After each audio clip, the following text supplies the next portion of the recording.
Di attacchi ne aveva avuti tanti, difficile se non impossibile non incorrere in episodi simili essendo allergica alle proteine del latte anche solo respirandole.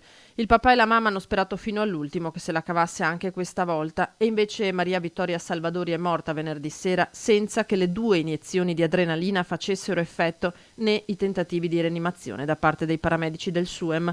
Villorba e Spresiano, 2 comunità sconvolte per l'improvvisa prematura morte della dodicenne che si è sentita male durante una banale serata in pizzeria con la sorella e i cuginetti.